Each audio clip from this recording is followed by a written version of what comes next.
Hello students, welcome back. आज की class में हम क्लास 11th का एक नया टॉपिक करेंगे जिसका नाम है bill of exchange. Bill of exchange बहुत ही ज्यादा इजी टॉपिक है। इसमें आपने सिर्फ और सिर्फ जर्नल एंट्रीज कैसे बनती हैं वो समझनी है और उसका ऑर्डर याद करना है। इसके अलावा इस चैप्टर में कोई कॉम्प्लिकेशन नहीं होती। सिंपल आपने जर्नल एंट्री लिखनी है और आपके मार्क्स कंफर्म हो जाएंगे।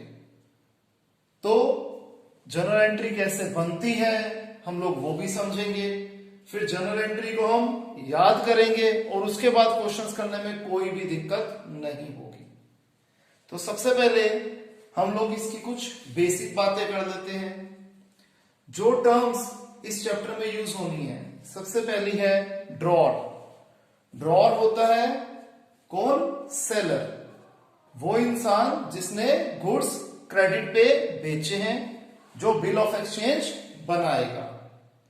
सेकंड होता है ड्रॉई, वो इंसान जिसने क्रेडिट परचेजेस किए हैं, ये बिल ऑफ एक्सचेंज को एक्सेप्ट करेगा। थर्ड होता है पेई, जिसे अल्टीमेटली पैसे मिलेंगे। अगर हम बात करें तो यूजुअली अभी तक जितना हमने समझा है तो पेई और ड्रॉर सेम होना चाहिए कि जिसने उधार पे माल बेचा था उसी को पैसे मिलने चाहिए। ठीक बात है जी। लेकिन यहां पर कुछ केसेस ऐसे होते हैं कि बिल को हम फर्दर आगे कहीं भेज देते हैं, तो अल्टीमेटली बिल जिसके पास होगा पेमेंट उसी को मिलेगी। तो इसलिए ड्रॉर और पेई दोनों अलग अलग पार्टीज भी हो सकती हैं। अब देखिए बिल ऑफ एक्सचेंज को कैसे कैसे ट्रीट किया जा सकता है। 4 ट्रीटमेंट होती है। पहली ट्रीटमेंट होती है कि हम बिल ऑफ एक्सचेंज को अपने पास ही रखेंगे, ड्रॉर अपने पास ही रखेगा till the date of maturity, और जब मैच्योरिटी का टाइम आएगा यानी कि जब ड्यू डेट आएगी तो वो पेमेंट रिसीव कर लेगा। सेकंड केस होता है कि हमें पेमेंट की जरूरत है, हमें मतलब हम यहां पर अपने आप को ड्रॉर मान रहे हैं, हमें पेमेंट की जरूरत है और हम क्या करते हैं, बैंक के पास चले जाते हैं और उन्हें कहते हैं कि ये देखिए जी फलाने फलाने बंदे ने हमें ये पैसे देने हैं, हमें अभी पैसों की जरूरत है तो आप हमें अभी पैसे दे दीजिए। तो बैंक कुछ डिस्काउंटिंग चार्जेस काटने के बाद पेमेंट हमारे अकाउंट में डाल देता है। तो ये सेकंड केस हो गया कि हम जब बिल को before the due date bank से इन कैश करा लेते हैं। ठीक है जी। तो बैंक उस केस में थोड़े डिस्काउंटिंग चार्जेस काटता है, जो कि हमारे लिए ऑब्वियसली बात है एक एक्सपेंस है। थर्ड केस होता है कि हमने अपने किसी क्रेडिटर को पैसे देने थे, तो हम क्या कहेंगे, भाई आप ये पैसे की जगह ये बिल ऑफ एक्सचेंज रख लीजिए। उसमें क्या होगा कि हमें उसे पैसे नहीं देने पड़े और बिल ऑफ एक्सचेंज उसके पास आ गया, तो ड्यू डेट पे जो हमारा क्रेडिटर था वो सीधा उसी इंडोर्सी को पेमेंट कर देगा। और जो हमने सेकंड केस किया था वहां पर हमारा जो क्रेडिटर है वो बैंक को पेमेंट कर देगा। फोर्थ केस आता है कि हम डेब्ट कलेक्टिंग एजेंसी को बिल ऑफ एक्सचेंज पकड़ा देते हैं और वो एजेंसी ड्यू डेट पे क्रेडिटर से पैसा लाके हमें दे देती है। इसे बोला जाता है बिल सेंट फॉर कलेक्शन। ठीक है जी। पेपर में हमें 3 पार्टीज की बुक बनाने के लिए आ जाता है maximum drawer, drawee, endorsee, at times creditor की बुक, एट टाइम्स बैंक की बुक्स भी आ जाती है। लेकिन यूजुअली जो हमारे कॉन्सेप्ट में अभी हम करेंगे वो 2 ही पार्टीज की बुक करेंगे, ड्रॉर और ड्रॉई की बुक्स। क्रेडिटर की बुक कैसे बनती है, एंडोर्सी की बुक कैसे बनती है, बैंक की कैसे बुक बनती है, वो हम जब क्वेश्चंस की प्रैक्टिस कर रहे होंगे तब डिस्कस कर लेंगे। तो आइए समझते हैं। सबसे पहले यहां मैंने लिख दिए ड्रॉर की बुक्स, चारों case when bill of exchange is retained till maturity. Second case, bill is discounted with the bank. Third case, we endorse the bill of exchange to our creditor. Fourth, bill sent for collection.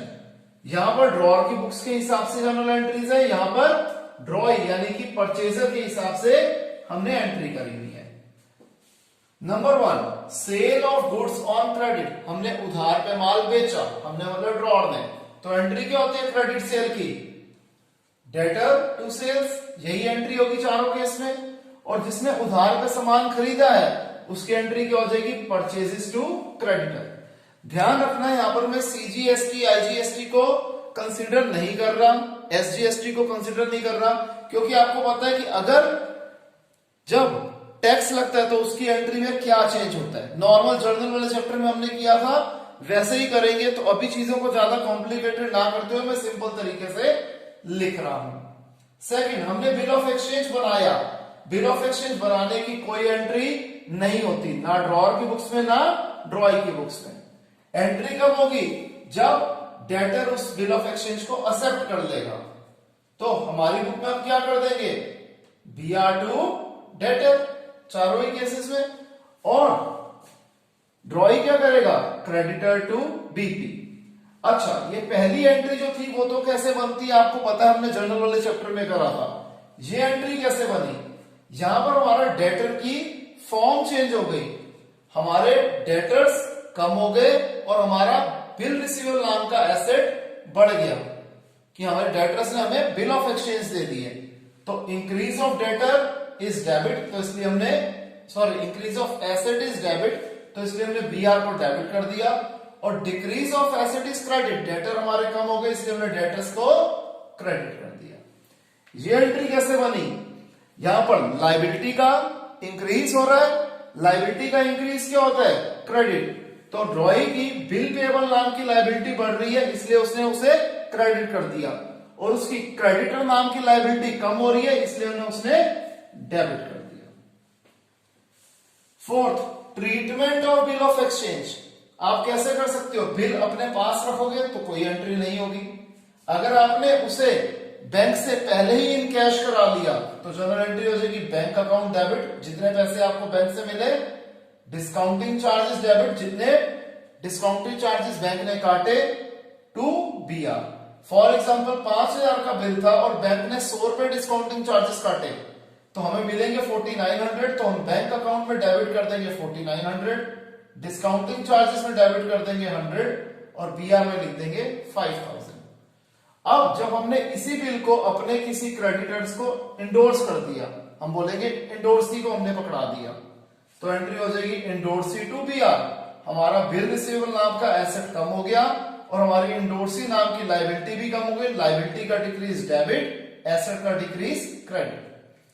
यहां भी यही हुआ था, हमारा bank balance बढ़ गया, asset का increase debit, discounting charge expense है, एक्सपेंस हमेशा डेबिट होता है, और बिल रिसीव नाम का एसेट हमारा रिड्यूस हुआ, कम हुआ तो क्रेडिट। यहां पर जब हमने कलेक्टिंग एजेंसी को दे दिया था तो हो जाएगा bill sent for collection account debited to bill receivable. हमारी जो एजेंसी है वो हमारी एक तरह से डेटर बन गई, हमने उनके बैलेंस को बढ़ा दिया, वो डेबिट हो गया, और हमारा बिल रिसीवेबल नाम का एसेट कम हो गया तो उसको हमने क्रेडिट कर दिया।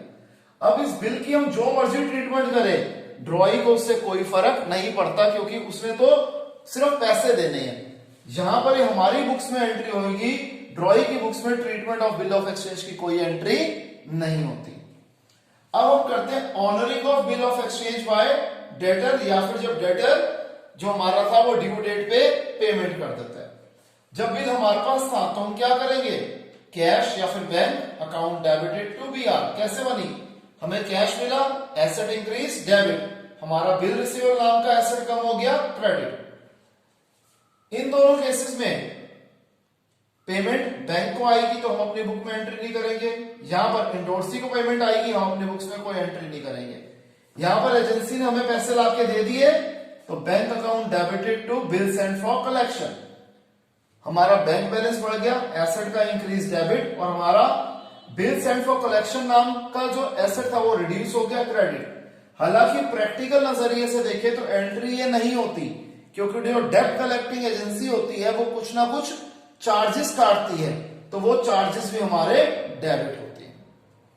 यहां पर ये जो ड्रॉई है ये क्या करेगा? पेमेंट कर रहा है, तो पेमेंट की एंट्री क्या होगी? Bill payable account debited to cash या बैंक। इसके लिए बिल पेएबल नाम की लायबिलिटी रिड्यूस हो गई तो लायबिलिटी की रिडक्शन, लायबिलिटी का डिक्रीज डेबिट, और इसका कैश भी कम हो गया, इसने पेमेंट कर दी तो एसेट का डिक्रीज क्रेडिट। क्लियर है? यहां तक कॉपी कीजिए, फिर हम बाकी जनरल एंट्रीज भी डिस्कस करते हैं।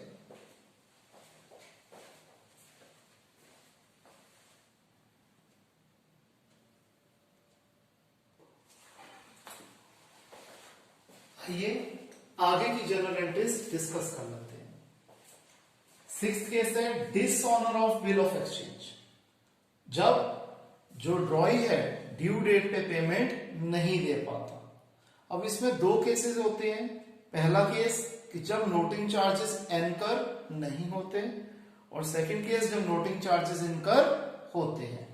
जब नोटिंग चार्जेस इनकर नहीं होते तब जनरल एंट्री क्या होगी? जब बुक्स हम अपनी ड्रॉर की बना रहे हैं, जब बिल हमारे पास था तो एंट्री हो जाएगी एक्सेप्टर टू बीआर। अगर यही बिल बैंक के पास था तो एंट्री हो जाएगी एक्सेप्टर टू बैंक। अगर हमने इंडोर्स किया हुआ था तो एंट्री हो जाएगी एक्सेप्टर टू एंडोर्सी। और अगर हमने बिल सेंट फॉर कलेक्शन रखा हुआ था तो हो जाएगी acceptor to bill sent for collection. अभी आप यहां देखेंगे कि हमने डेटर की जगह एक्सेप्टर का वर्ड उससे रिप्लेस कर दिया है। ठीक है जी। यहां मैंने ये 100 रुपीज जो लिया है वो सिर्फ एक कॉन्सेप्ट समझाने के लिए कि बिल ऑफ एक्सचेंज 100 रुपीज का था। अब एक्सेप्टर डेबिट क्यों हो रहा है? कि हमने अब उस पर्टिकुलर बंदे से जो हमारा, जिसको हमने गुड्स बेचे थे, जो हमारा डेटर था, जो हमारा ड्रॉई था, हमने उससे पैसे दोबारा लेने हैं। अब अगर बिल हमारे पास था तो हमारा बिल रिसीवेबल नाम का एसेट कम हो गया। अगर हमने बैंक को दिया हुआ था तो हमारा बैंक बैलेंस रिड्यूस हो जाएगा, बैंक हमारे अकाउंट में से पैसे निकाल लेगा। अगर हमने एंडोर्स किया हुआ था तो अब हमने अपने एंडोर्सी के पैसे अभी भी देने, हमारी लायबिलिटी इंक्रीज हो गई, लायबिलिटी का इंक्रीज क्रेडिट। यहां पर हमारा बिल सेंट फॉर कलेक्शन नाम का एसेट रिड्यूस हो गया, क्रेडिट। और हमारा एक्सेप्टर नाम का एसेट इंक्रीज हुआ था, इसलिए हमने वो डेबिट कर दिया। ड्रॉई की बुक्स में क्या होगा कि उसके ड्रॉर नाम की लायबिलिटी इंक्रीज हो गई, तो इसलिए increase of liability is credited. और उसकी बिल पेबल नाम की लायबिलिटी रिड्यूस हो गई क्योंकि अब वो पेमेंट ही नहीं कर पाया, तो बिल पेबल डेबिट हो जाएगा। अब मैं मान रहा हूं कि नोटिंग चार्जेस 5 रुपीज के इनकर हुए केस 2 में। केस बी में 5 रुपीज के नोटिंग चार्जेस इनकर हुए। ठीक है जी। अब नोटिंग चार्जेस क्या होता है? जब बिल ऑफ एक्सचेंज डिसऑनर हो जाता है। अभी जो हमने केस करा था ये बेसिकली यूज होता है कब? जब बिल रिन्यू कराना होता है, तो ये डिसऑनर उसका पहला स्टेप होता है रिन्यूअल का। ठीक है जी। तो अब अगर हम जब नोटिंग चार्जेस इनकर हो रहे हैं कि उसने हमें बताया ही नहीं, हमने बिल को प्रेजेंट कर दिया और वो बिल डिसऑनर हो गया, तब नोटिंग चार्जेस लगते हैं। आप देख रहे हो एक्सेप्टर टू बीआर तो था ही, यहां भी था, यहां भी है। यहां पर टू कैश अकाउंट एक्स्ट्रा आ गया। क्यों? क्योंकि जो होल्डर ऑफ बिल होता है, जिसके पास बिल होता है, वो अपने तरफ से उसे नोटिंग चार्जेस पे करने होते हैं। फर्स्ट केस में बिल के होल्डर हम ही थे, तो हमारी जेब से 5 रुपए कैश और चला गया। और अब हमने अपने एक्सेप्टर से, अपने डेटर से 105 रुपए लेने हैं, क्योंकि नोटिंग चार्जेस का भी अल्टीमेटली भुगतान हमारा डेटर ही करेगा, क्योंकि उसी की वजह से हमें ये नुकसान हुआ है। यहां पर जब बैंक होल्डर था तो बैंक ने पे किए होंगे नोटिंग चार्जेस, तो बैंक हमारे अकाउंट से 105 रुपए निकाल लेगा। जनरल एंट्री सेम है इस केस में भी, इस केस में भी, लेकिन दोनों में नोटिंग चार्जेस का अमाउंट जुड़ जाएगा। जब ये वाला केस है बिल सेंट फॉर कलेक्शन, तो यहां पर क्या हुआ? कलेक्टिंग एजेंसी ने पैसे दिए। ठीक है जी। अब उसको भी पैसे हम देंगे और वो हमारे बिहाफ पे देगा, तो यहां पर भी टू कैश अकाउंट जो है वो क्रेडिट हो जाएगा। ठीक है जी।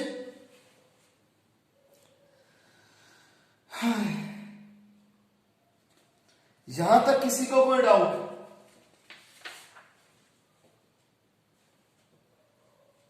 फिर अब हम करते हैं ड्रॉई की बुक्स में एंट्री क्या होगी? जब उसने नोटिंग चार्जेस अल्टीमेटली पे उसी ने कर दिए हैं, तो नोटिंग चार्जेस उसके लिए एक्सपेंस है, तो इसलिए नोटिंग चार्जेस वो डेबिट कर लेगा। बाकी दोनों चीजें सेम अपनी जगह पे, कॉन्सेप्ट आपको बता दिया।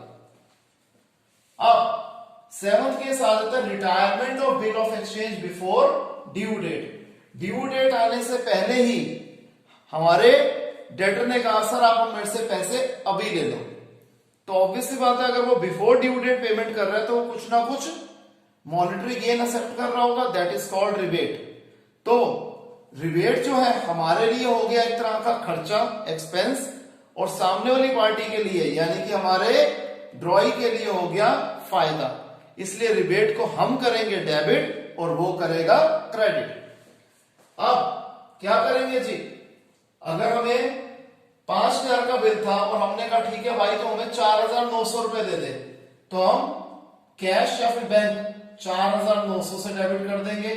100 रुपए हमने उसे रिबेट दी तो 100 रुपए हम रिबेट को डेबिट कर देंगे और 5,000 का हमारा बिल था। इन 3 केसेस में ये केस पॉसिबल ही नहीं है, क्योंकि जब बिल हमारे पास है ही नहीं तो हम उसे बिफोर ड्यू डेट मैच्योर कैसे करवा लेंगे। हम यहाँ पर रिबेट का केस इन तीनों केसेस में एप्लीकेबल नहीं होता, क्योंकि जब बिल हमारे पास है ही नहीं तो हम उसे सामने वाले को ये ऑप्शन दे ही नहीं सकते। ये अपनी बुक में क्या एंट्री करेगा कि इसने जैसे हमारे 5,000 रुपए देने थे, इसे एक्चुअली देने पड़ेंगे 4,900 रुपए। 100 रुपए का इसे फायदा हो गया तो ये रिबेट को कर देगा क्रेडिट। 8th पॉइंट जो कि सबसे ज्यादा जरूरी पॉइंट है, that is called renewal of bill of exchange. ध्यान रखिएगा, renewal of bill of exchange में 4 स्टेप्स होते हैं। पहला स्टेप होता है कि जब पुराने बिल को कैंसिल किया जाता है। सेकंड होता है कि जब सामने वाला यानी कि ड्रॉई हमें कुछ पैसे दे देता है, that is part payment. Third होता है जो रिमाइंडर अमाउंट बचता है, ठीक है जी, हम जब उसके ऊपर नया बिल बनाएंगे तो रिमाइंडर अमाउंट के ऊपर हम उससे इंटरेस्ट चार्ज करेंगे, तो इंटरेस्ट चार्ज टू ड्रॉई। और फोर्थ पार्ट हो जाएगा कि जब हम उसे नया बिल बना के देंगे और वो उसकी एक्सेप्टेंस देगा। ध्यान रखिएगा ये जो सेकंड और थर्ड पॉइंट है कई बार ये इंटरचेंजेबल भी हो जाते हैं, इंटरचेंज हो जाते हैं कि वो पहले इंटरेस्ट की एंट्री हमें बोलता है करने के लिए और बाद में पार्ट पेमेंट की बोलता है। तो जैसा केस होगा उस हिसाब से हम उसे माउल्ड कर लेंगे। तो जो कैंसिलेशन ऑफ ओल्ड बिल है ये आप देखेंगे सेम वही है जो की थी डिसऑनर की एंट्री विदाउट नोटिंग चार्ज, हमारी बुक्स में भी और ड्रॉई की बुक्स में भी।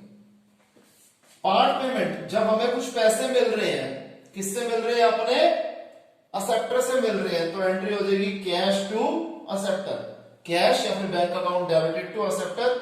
ये सेम चारों केसेस में सेम एंट्री चलेगी। अब इसने हमें पेमेंट करी है तो एंट्री हो जाएगी ड्रॉ टू कैश। कैसे बनी थी ये, ड्रॉ नाम की लायबिलिटी कम हो रही है, लायबिलिटी का डिक्रीज डेबिट, और इसकी तरफ से कैश जा रहा है, एसेट का डिक्रीज क्रेडिट। हमारी एंट्री कैसे बनी थी, हमें कैश मिला, एसेट का इंक्रीज डेबिट, और हमारा ये असेप्टर नाम का एसेट कम हो रहा है, एसेट का डिक्रीज क्रेडिट। अब हमने जब इससे इंटरेस्ट चार्ज करा, इंटरेस्ट हमारे लिए इनकम है, क्रेडिट कर देंगे, और जितना इंटरेस्ट हम उससे चार्ज कर रहे हैं क्या हो रहा है, उतना हमारा एसेट इंक्रीज हो रहा है, हमारा डेटर इंक्रीज हो रहा है, इसलिए असेप्टर टू इंटरेस्ट। अगेन चारों केसेस में सेम एंट्री चलेगी। ड्रॉई के लिए इंटरेस्ट क्या है, एक्सपेंस है, इसलिए वो इंटरेस्ट को करेगा डेबिट, और ये सारा इंटरेस्ट उसने हमने देना है, उसने हमें देना है, तो उसकी लायबिलिटी बढ़ गई ड्रॉअर की, इसलिए increase of liability is credited. यहां पर जब नया बिल ऑफ एक्सचेंज मिला तो ये एंट्री सेम है जो हमने करी थी जब हमें बिल ऑफ एक्सचेंज मिलता था, यानी कि पॉइंट नंबर 3, क्योंकि सेकंड में तो बिल बनाने की कोई एंट्री नहीं होती थी, तो सेम यही चलेगी हमारी बुक्स में भी और ड्रॉई की बुक्स में भी। क्लियर है स्टूडेंट्स, इसे कॉपी कर दीजिए।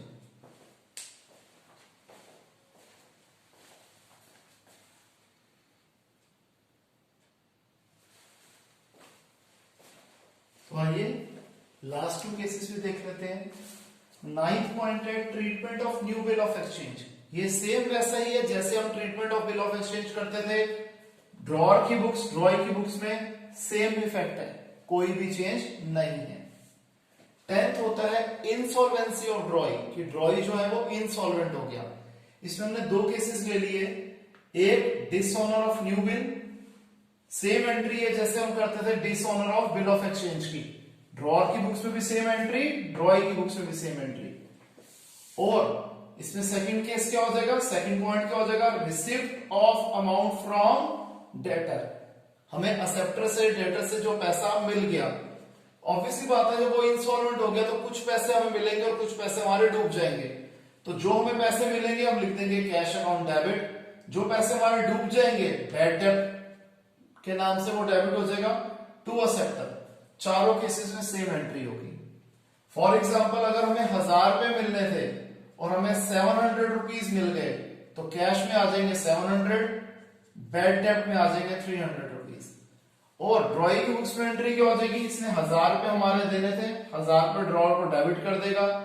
एक्चुअली में उसने दिए 700 रुपए और 300 रुपए वो लिख देगा टू P&L अकाउंट। इसे कुछ लोग कुछ जगह पे P&L अकाउंट लिखा जाता है, कुछ जगह पे डेफिशिएंसी लिखा जाता है। क्लियर है? तो यहां पर हमारे जो जर्नल एंट्री का कॉन्सेप्ट था बिल ऑफ एक्सचेंज का, हमने ये कंप्लीट कर लिया।